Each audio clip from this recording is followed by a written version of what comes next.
کرسی لے کر آئے، احوال بدل جاتے ہیں، اطوار بدل جاتے ہیں، ایک دل کے بدل جانے سے دن رات بدل جاتے ہیں۔ ہمارے نسبتی بھائی کے اشعار ہیں، ان خاک نشینوں کی صحبت جو میسر ہو احمد، قدموں کی بدولت ان کے جذبات بدل جاتے ہیں۔ انہی کے اشعار سے انہی کا تعارف ہے۔ کبھی کبھی اشعار میں ہی چھلکتے ہیں، ورنہ ان کو پہچاننا بہت مشکل ہے۔ پورے ملک میں، بلکہ ہمارے ایک دوست کہتے ہیں کہ پورے عالمی نقشے پر اگر جو ہے بڑے علماء کی ایک مختصر سی فہرست تیار کی جائے اور مدارس کی افادیت کو سمجھانے کے لیے جو ہے جیسے شیخ الاسلام تقی عثمانی صاحب کو پیش کیا جاتا ہے، اسی طرح حضرت والا کی ذات ستودہ صفات کو پیش کیا جا سکتا ہے کہ مدارس نے کیا دیا۔ دیکھیے ایسے شخصیات پیدا کی مدارس نے، زمانے کو زیر قدم دیکھتے ہیں، یہ حضرت ہی کے اشعار ہیں، یہ سب ہم انہی کا کرم دیکھتے ہیں۔ غلاموں کو شاہی کی عزت ملی ہے، غلامی کا صدقہ یہ ہم دیکھتے ہیں۔ کبھی کیف و مستی، کبھی قبض و وحشت، سبھی میں رموز و حکم دیکھتے ہیں۔ مرض ہو یا صحت، علم ہو یا راحت، مشیت پہ سبھی کو ہم دیکھتے ہیں۔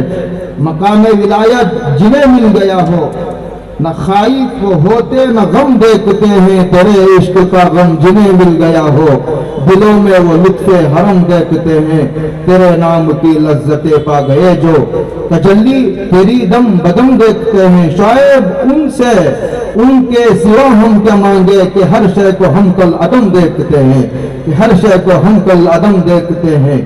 میں حضرت والا سے بڑے ادب سے گزارش کرتا ہوں، یہ حضرت ہی کی دعاؤں کا، دعائے سحرگاہی کا صلہ ہے جو آپ حضرات دیکھ رہے ہیں۔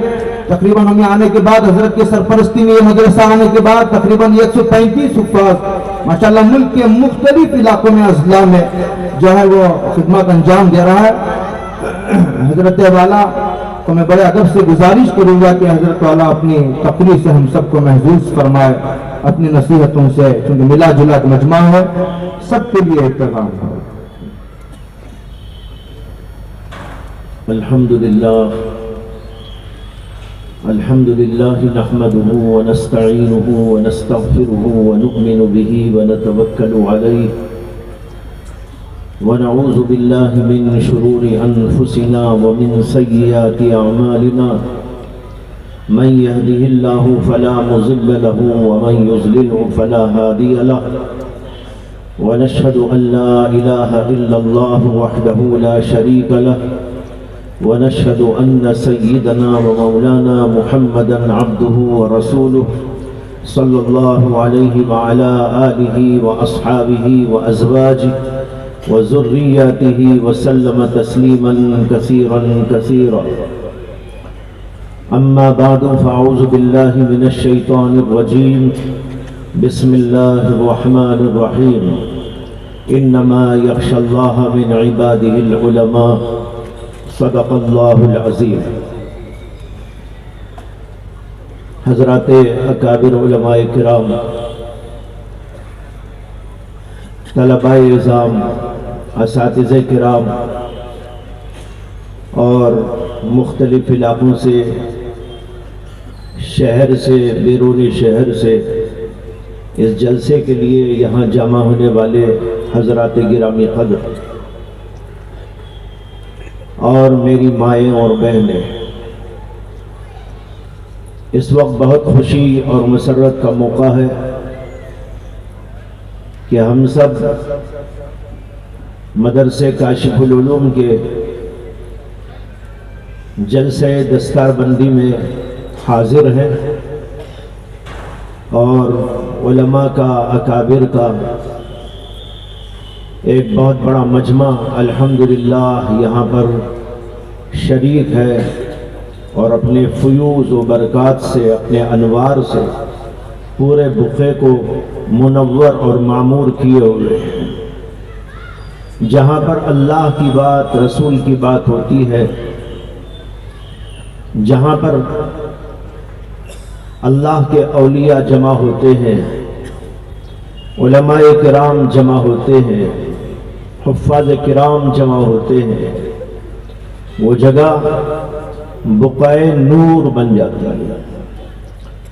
یہاں ماشاءاللہ ایسا ہی منظر ہے محسوس ہو رہا ہے کہ انوار کی برسات ہو رہی ہے۔ اللہ تعالی ہم سب کو اس کا وافر حصہ عطا فرمائے، ہم سب کے قلوب کو منور اور اس سے معمور فرمائے۔ اس وقت کئی اکابر کے بیانات ہونے باقی ہیں، اور حضرت مولانا مفتی افتخار احمد صاحب دامت برکاتہم کا خطاب آپ نے سن لیا ہے۔ مجھے بھی اس موقع پر خطاب کرنے کے لیے کہا گیا ہے اور آپ کے سامنے بیٹھا ہوں۔ اس وقت جو بات مجھے عرض کرنی ہے وہ یہ ہے کہ اللہ تبارک و تعالی نے اس دنیا میں انسان کو پیدا کیا ہے اور دو چیزوں سے مرکب بنا کر پیش کیا۔ ایک اس کا جسم ہے اور ایک اس کی روح۔ روح اصل ہے، جسم اس کے لیے سواری۔ اللہ نے دونوں چیزوں کو پیدا کر کر، یعنی جسم کو اور روح کو، دونوں کو ملا دیا اور انسان بنا کر دنیا میں اللہ نے اس مخلوق کو بھیج دیا۔ اور جب اللہ نے اسے دو چیزیں عطا کی، جسم اور روح، تو اس کی ضروریات بھی دو قسم کی دنیا کے اندر رکھی۔ جسم کی ضروریات بھی اللہ نے رکھی اور روح کی ضروریات بھی رکھی۔ دیکھیے، ہم کو پیدا کیا تو ہمیں کھانے کی ضرورت ہے، پینے کی ضرورت ہے، ہوا کی ضرورت ہے، روشنی کی ضرورت ہے، اور پھر کھانے اور پینے اور مختلف ضروریات کو پورا کرنے کے لیے بہت سارے وسائل کی ضرورت ہے۔ وہ تمام کی تمام چیزیں اللہ نے پیدا کر رکھی۔ کھیتیاں ہوتی ہیں، اناج، غلہ اور مختلف قسم کے پھل و پھول اس سے پیدا ہوتے ہیں۔ زمین اللہ نے بنائی اور اس سے ہم اپنی بلڈنگیں بناتے ہیں۔ پتھر اللہ نے ہماری ضرورت پوری کرنے کے لیے پیدا کیا، لکڑیوں کو پیدا کیا۔ یہ سب ہماری اس ضرورت کو پورا کرنے کے لیے ہے جو ہمارے بدن اور جسم کے لیے، کھانے کے لیے، پینے کے لیے، سانس لینے کے لیے، مکان بنانے کے لیے، کپڑے بنانے کے لیے، اور جتنی ضرورتیں غذائی ہو، دوائی ہو، ضرورت ہو یا سہولت کی ہو، اللہ نے اس کائنات کے اندر یہاں سے وہاں تک پھیلا رکھی۔ اور یہ اتنی نعمتیں ہیں، ان کا کوئی احصاء اور شمار نہیں کر سکتا۔ ان تعدوا نعمت اللہ لا تحصوها، اگر تم اللہ کی نعمتوں کو شمار کرنا چاہو تو کر ہی نہیں سکتے۔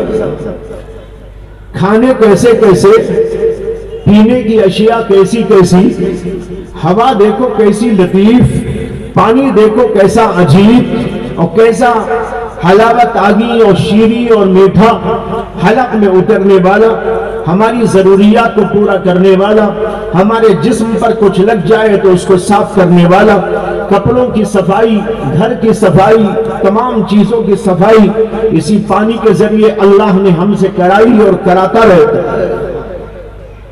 یہ سب کی سب اللہ کی نعمتیں ہیں۔ لیکن بھائیوں، میں جس نقطے پر آپ کو متوجہ کرنا چاہتا ہوں وہ نقطہ یہ ہے کہ آپ یہ سمجھیں کہ یہ تمام کی تمام چیزیں صرف ہمارے بدن اور جسم کی ضروریات کو پورا کرتی ہیں۔ کھانا ہم جسم کے لیے کھاتے ہیں، روح کے لیے کھانا نہیں کھاتے۔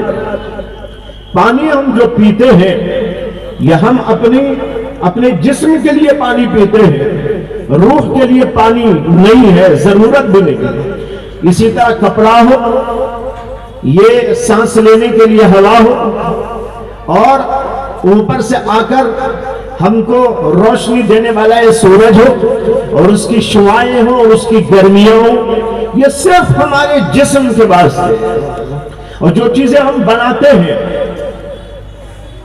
سواریاں بناتے ہیں، کھانے کی چیزیں بناتے ہیں، ڈیزائن کے مکانات بناتے ہیں، حیرت انگیز قسم کے کپڑے بناتے ہیں، آپ تھوڑی دیر کے لیے غور کرتے چلے جائیں، یہ تمام کی تمام چیزیں صرف اور صرف ہمارے بدن کے لیے، روح کا ان میں کوئی حصہ نہیں۔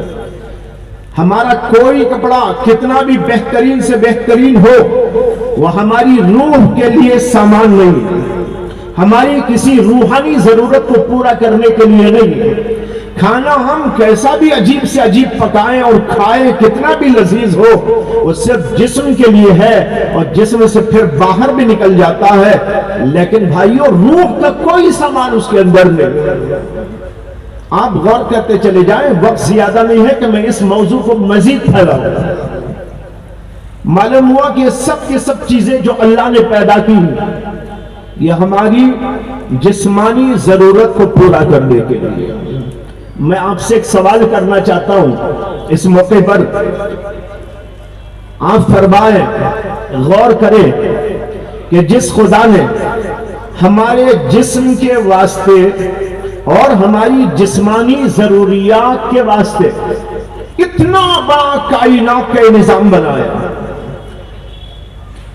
زمین بنائی، آسمان بنایا، چاند بنایا، سورج بنایا، ہواؤں کا نظام چلایا، پانی اتارتا ہے آسمانوں سے اور مختلف قسم کی چیزیں اگاتے ہیں، یہ سب کا سب جو آپ کو نظر آ رہا ہے پوری کائنات کے اندر، یہ صرف اور صرف جب ہمارے جسم کے لیے ہے۔ تو میرا سوال یہ ہے کہ آپ بتائیں کہ جس اللہ نے آپ کے جسم کے لیے اتنا بڑا نظام بنایا، کیا وہ اللہ ہماری روح کے لیے کوئی سامان نہیں رکھا ہوگا؟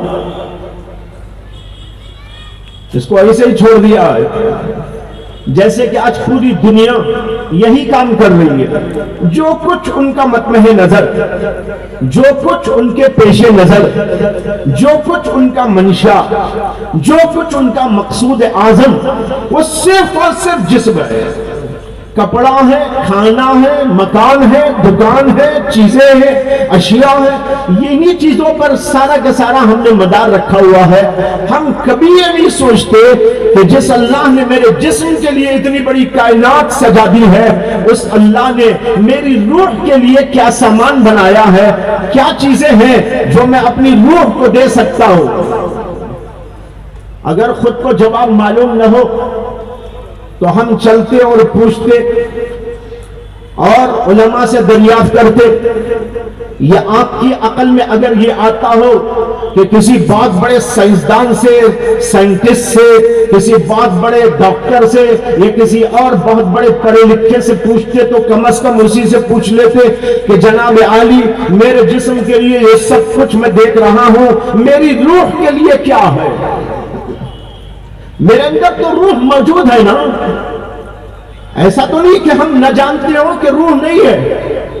ہم دیکھتے ہیں دن رات تماشا، روح جب نکل جاتی ہے جسم پڑا رہتا ہے اور ہم خود فیصلہ کرتے ہیں کہ یہ جسم اب باقی رکھنے کے قابل نہیں، ہمارے گھر میں رکھنے کے قابل نہیں، یہ مسجد میں آنے کے قابل نہیں، یہ مدرسے میں رکھنے کے قابل نہیں، یہ کسی اور جگہ پر ہمارے ساتھ رہنے کے قابل نہیں۔ اب یہ اس قابل ہے کہ اس کو نہلا کر، دھلا کر، کپڑا پہنا کر، ایک جگہ پر لے جا کر باعزت طریقے پر اس کو دفن کر دیا جائے۔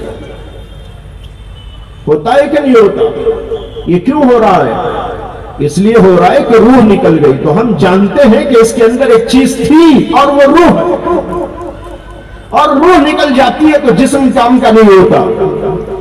تو ہم کو خود سمجھداری ہے، سمجھ میں آ رہا ہے کہ اصل تو روح ہے، جسم تو اس کے لیے ساتھ میں تھا۔ جب روح چلی گئی تو اس جسم کی ضرورت کیا؟ لیکن بھائیوں اس کے باوجود کبھی یہ سوال لوگوں کے ذہنوں میں نہیں پیدا ہوتا کہ اللہ نے میری روح کے لیے کیا ضروریات کا سامان بہم پہنچایا ہے۔ میری روح کو بھوک لگے تو اس کے لیے غذا کیا بنائی ہے؟ میری روح اگر بیمار ہو جائے اللہ نے اس کے لیے دوائیاں کیا پیدا فرمائی ہیں؟ اور میری روح کو اگر سنوارنے اور بنانے اور خوبصورت بنانے اور حسین بنانے کی ضرورت ہو تو میں اپنی روح کو حسین اور خوبصورت اور بہترین کیسے بنا سکتا ہوں؟ میں اپنے جسم کو بہترین بنانے کی کوشش کرتا ہوں، کپڑوں کو بہترین بنا کر پہنتا ہوں، اپنے آپ کو سجاتا ہوں، اپنے آپ کو سنوارتا ہوں، تو آخر میری روح کو میں کیسے سنواروں؟ کتنے افسوس کی بات ہے کہ ہمارے ذہنوں میں سوال ہی نہیں پیدا ہو، اور اس سوال کے نہ پیدا ہونے کا نتیجہ یہ ہے کہ روح کی ضروریات پوری نہیں کی جاتی، روح مردہ ہو جاتی ہے یا بیمار ہو جاتی ہے اور سڑ جاتی ہے، اس کے اندر خرابیاں پیدا ہو جاتی ہیں، لیکن ہم لوگوں کو احساس تک نہیں ہوتا، جسم کے بارے میں احساس ہوتا رہتا ہے، مجھے نہانا ہے، صفائی کرنا ہے، کپڑے بدلنا ہے اور اچھا بننا ہے، بالوں کو ٹھیک کرنا ہے، کپڑوں کو ٹھیک کرنا ہے، جسم کو بھی ٹھیک ٹھاک کرنا ہے، داڑھی کو بھی ٹھیک ٹھاک کرتے رہنا ہے، فلاں اور فلاں کو یوں سنوارنا اور بنانا ہے، یہ سب ہمارے ذہنوں میں آتا رہتا ہے، اور ہم روزانہ برابر بغیر کسی انقطاع کے کرتے رہتے ہیں، لیکن روح کے بارے میں سوال ہی نہیں پیدا ہوتا کہ روح کی غذا کیا، روح کا سامان کیا، روح کو ترقی کیسے دی جائے، روح کے ساتھ ہمارا معاملہ کیسا ہو، ہم روح کے ساتھ میں کیا سلوک کیا کرے، روح بیمار بھی ہوتی ہے تو اس کا علاج اور اس کے لیے دوا اللہ نے کیا تجویز فرما رکھی ہے، قطعاً یہ سلسلہ ہمارے ذہنوں میں نہیں آتا۔ ہاں، جو علماء ہوتے ہیں وہ سمجھتے ہیں اور وہ دنیا کی چیزوں سے بھی استفادہ کرتے ہیں اور ان چیزوں سے بھی استفادہ کرتے ہیں جو اللہ نے روح کے لیے بنائی۔ اللہ نے روح کے لیے ایمان دیا ہے، روح کے لیے اپنی معرفت عطا کی ہے، روح کے لیے اپنی محبت عطا فرمائی ہے، روح کے لیے اللہ نے انعامت و توجہ عطا فرمائی ہے، روح کے واسطے اللہ نے اخلاص کا ایک بہت عظیم چیز ہم کو عطا فرمائی ہے۔ اس طرح کی بے شمار چیزیں ہیں جو انسان کی روح کو غذا دینے والی، اگر وہ بیمار ہو جائے تو اس کو دوا دینے والی، اور اگر وہ سڑ جائے، خراب ہو جائے تو اس کو سنوارنے اور بنانے والی، ایسی بے شمار چیزیں اللہ نے پیدا کر رکھی ہیں، اور اللہ نے جیسے دنیا کو سجایا اسی طریقے پر ہماری روحوں کے سامان کے لیے حضرات انبیاء کرام علیہ السلام کے ذریعے سے شریعت کو سجایا، ادھر کائنات کو سجایا، ادھر شریعت کو سجایا، ادھر جسم کے واسطے کائنات کو سجایا اور اس کے اندر بے شمار ہماری ضروریات کو اللہ نے فراہم کر رکھا، تو دوسری طرف شریعت و دین کو سجایا، وہ انبیاء کرام علیہ السلام کے ذریعے سے دنیا میں بھیجی گئی ہے، اور اس کے اندر یہ سارا سامان موجود ہے جس کو لے کر آپ اپنی روحوں کو زندہ و تابندہ رکھ سکتے ہیں اور اپنی روحوں کو سنوار سکتے ہیں، بنا سکتے ہیں، اور وہ بیمار ہو جائے تو اس کا علاج کر سکتے ہیں، اور اگر وہ گندی ہو جائے تو اس کو پاک و صاف کر سکتے ہیں۔ اس کی طہارت کا سامان یہاں بھی موجود ہے، لیکن جیسے جسم کے لیے یہ جسمانی چیزیں ہیں، اسی طرح روح کے لیے اللہ نے روحانی چیزوں کو رکھا۔ اور جیسے کہ میں نے عرض کیا، علماء کو تو اس بات کا احساس ہوتا ہے، اور اسی وجہ سے ہم دیکھتے ہیں کہ علماء بیمار ہو جاتے ہیں، ڈاکٹروں کے پاس جاتے ہیں، اپوائنٹمنٹ لیتے ہیں، کیو میں لگتے ہیں، پیسے خرچ کرتے ہیں، ہاسپٹلوں میں جا کر بیٹھتے ہیں اور کلینکوں میں جا کے بیٹھتے ہیں۔ اگر ان کو ضرورت پڑ جائے، مکان بنانا ہے تو انجینئر کے پاس جا کر مکان کا نقشہ بنا کے آتے ہیں، اور جو اس کی ضرورت ہوتی ہے اس ضرورت کو پورا کرنے کے لیے، وسائل کو پورا کرنے کے لیے وسائل والے لوگوں سے رابطہ بھی کرتے ہیں اسی طریقے پر جہاں جس چیز کی ضرورت پڑتی ہے تو علماء کو دیکھا جاتا ہے وہ وہاں پہنچتے، عوام بھی کرتے۔ کھانے کی ضرورت کہاں سے ملے گا کھانا؟ علماء بھی جاتے ہیں، عوام بھی جاتے ہیں، ڈاکٹر صاحب بھی جاتے ہیں، انجینئر صاحب بھی پہنچتے ہیں، بیرسٹر صاحب بھی پہنچتے ہیں۔ کھانا جہاں سے ملتا ہے وہاں سے لے کے آتے ہیں۔ ضرورت جہاں سے جس چیز کی پوری ہوتی ہے لوگ وہاں پر باقاعدگی کے ساتھ میں پہنچ کر اس کو لے کے آتے ہیں، حتیٰ کہ علماء، صلحاء، مشائخ اعظام، بڑا محدث ہو، بڑا فقیہ ہو، بہت بڑا جو ہے پڑھا لکھا آدمی ہو، لیکن وہ بھی جائے گا اور کیوں میں لگے گا اور کھانے کی چیزیں خریدے گا اور ضرورت کی چیزوں کو لے گا، بیمار ہو جائے ہاسپٹلوں میں جائے گا اور کلینکوں میں جائے گا اور وہاں کے ڈاکٹروں سے استفادہ کر کے آئے گا۔ لیکن یہاں بڑا ایک کڑوا سوال ہے میرا، وہ یہ ہے کہ جو لوگ دنیا کی تعلیم حاصل کرتے ہیں، ڈاکٹر بنتے ہیں، انجینئر بنتے ہیں، بیرسٹر بنتے ہیں، پروفیسر بنتے ہیں، لیکچرر بنتے ہیں اور مختلف علوم و فنون کے ماہر ہوتے ہیں، اور ہونا بھی چاہیے، اس میں کوئی اختلاف نہیں۔ کہیں آپ یہ سمجھے کہ میں بیرسٹروں سے اختلاف کر رہا ہوں یا ڈاکٹروں سے اختلاف کر رہا ہوں اور یہ کہنا چاہتا ہوں کہ کوئی ڈاکٹر نہ بنے؟ ارے بھائی، یہ کہنے کا کیا موقع ہے؟ اور یہ بات کیوں کوئی کہے گا؟ جو کہے گا وہ تو بے وقوف کہے گا۔ امت کو ضرورت ڈاکٹروں کی ہے، انجینئروں کی ہے، بیرسٹروں کی ہے، تمام کے تمام جتنے بھی شعبے علوم کے ہیں ان تمام شعبوں کے اندر ماہرین ہمارے اندر بھی ہونے چاہیے۔ بلکہ انکشاف کروں آپ کے سامنے، بہت سے عوام نہیں جانتے، ہمارے حضرات فقہاء کرام نے لکھا ہے کہ فن طب کو حاصل کرنا ہر علاقے کے لوگوں کے لیے فرض کفایہ ہے۔ یعنی ڈاکٹر بنانا، آپ کے محلے میں اطراف میں آپ ایک ڈاکٹر کو پیدا کریں اپنے اندر، یہ فرض کفایہ ہے۔ اسی طریقے پر انجینئر بنانا یہ فرض کفایہ ہے، اور مختلف علوم و فنون کے ماہرین جن کی ضرورت امت کو، انسانیت کو ہے، ان سب کو پیدا کرنا، بنانا یہ فرض کفایہ لکھا گیا ہے۔ فقہاء کے کلام کے اندر تصریح موجود ہے۔ تو بہرحال اس سے کون اختلاف کرے؟ کیوں اختلاف کرے؟ آپ پڑھیے، ڈاکٹر بنیے، انجینئر بنیے، علوم و فنون کے ماہر بنیے، مختلف شعبوں میں آگے بڑھیے۔ لیکن میرا سوال یہ ہے کہ جس طرح علماء بیمار ہو جاتے ہیں تو ڈاکٹروں کے پاس کیوں میں جا کے بیٹھتے ہیں، لیکن کبھی کوئی ڈاکٹر صاحب کسی عالم کے پاس آ کر کیوں میں کھڑا ہوا آپ کو دکھائی دیا؟ کسی مدرسے میں آیا ہو کہ بھائی میری روح کا سامان چاہیے، میری روح کی غذا چاہیے، میری روح بیمار ہو گئی ہے، میری روح کا حال یہ ہے کہ نمازوں میں دل نہیں لگتا، میری روح کا حال یہ ہے کہ وہ انتہائی سختی اس کے اندر آ چکی جس کی وجہ سے کوئی چیز اس کے اندر اثر نہیں کرتی۔ قرآن پڑھو اثر نہیں ہوتا، دین کی بات کہو اثر نہیں ہوتا، دل کے اندر سختی آ گئی۔ آپ عالم دین ہے، مدرسے کے استاد ہیں، محدث ہیں، فلاں علوم کے ماہر ہیں، میں آپ کی خدمت میں آیا ہوں، اللہ کے واسطے میرے دل کی اصلاح کر دیجئے۔ کہیں آپ نے سنا ہے کوئی ڈاکٹر آیا ہو؟ بڑے بڑے اکابر یہاں بیٹھے ہوئے ہیں، کوئی آ جاتا ہے جو دین سے لگ جاتا ہے۔ میں عمومی بات کر رہا ہوں، کچھ مستثنیات کی بات نہیں کر رہا ہوں، ہر جگہ پر کچھ لوگ ایسے ہوتے ہیں الحمدللہ، لیکن میں ایک عمومی فضا کی بات کر رہا ہوں۔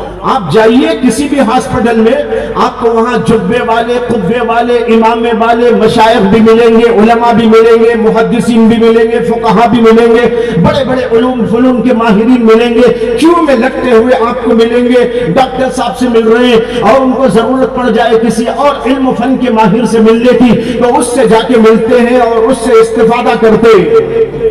لیکن میرا سوال یہ ہے کہ ڈاکٹر لوگ اپنی روح کے بارے میں کیوں نہیں سمجھتے کہ ان کی روح بھی بیمار ہے؟